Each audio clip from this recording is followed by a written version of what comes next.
Class 10-এর ইতিহাস, তৃতীয় অধ্যায় প্রতিরোধ ও বিদ্রোহ বৈশিষ্ট্য বিশ্লেষণ। তোমরা সবাই কিন্তু খুব মন দিয়ে শোনো, লেখো, আর সবাই কিন্তু সাবস্ক্রাইবটা কিন্তু দিয়ে দাও।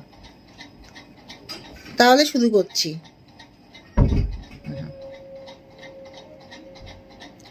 প্রথমবার চুয়ার বিদ্রোহের নেতৃত্ব দিয়েছিলেন কে? দুর্জন সিংহ। দামিনী কোহ শব্দের অর্থ কি? দামিনী কোহ শব্দের অর্থ পাহাড়ের প্রান্তদেশ। আর প্রথমবার চুয়ার বিদ্রোহের নেতৃত্ব দিয়েছিলেন দুর্জন সিংহ। দুর্জন সিংহ। ওয়াহাবি আন্দোলনের সময় বাংলায় তিতুমিরের নেতৃত্বে যে আন্দোলন হয়েছিল তার নাম কি? তারিকা ই মোহাম্মদিয়া।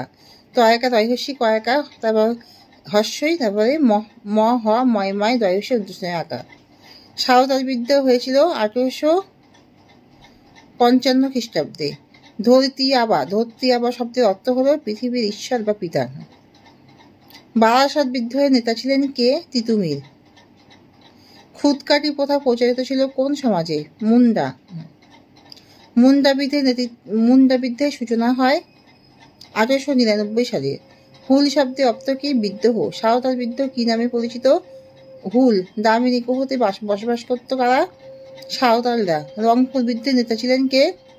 নুরুল উদ্দিন। চুয়ার বিদ্রোহের নেতা ছিলেন কে? চুয়ার বিদ্রোহের নেতা ছিলেন দুর্জন সিংহ। দুর্জন সিং। দ্বিতীয় অরণ্য আইন পাশ হয়েছিল কবে? 1878-এ।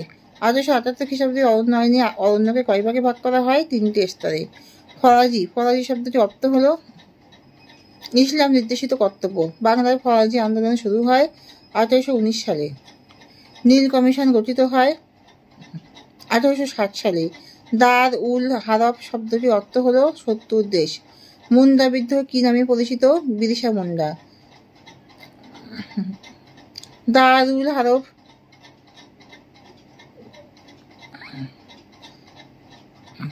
মুন্ডা বিদ্রোহ কি নামে পরিচিত?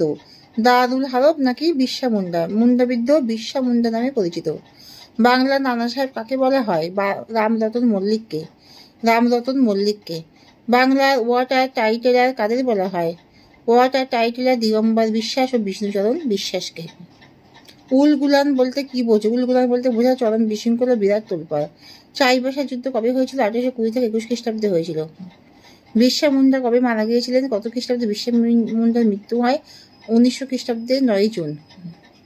ফরাজি কথার অর্থ কি? ঈশ্বর নির্ধারিত বাধ্যতামূলক কর্তব্য। 1878 খ্রিস্টাব্দে অরণ্য আইনে অরণ্যকে কয় ভাগে ভাগ করা হয়? 3টে স্তরে। সুইমিন্ডা কোন বিদ্রোহে নেতৃত্ব দেন? কোল বিদ্রোহ। হিন্দু প্যাট্রিয়ট পত্রিকার সম্পাদক কে? হরিশ্চন্দ্র মুখোপাধ্যায়। এখানেই শেষ করছি।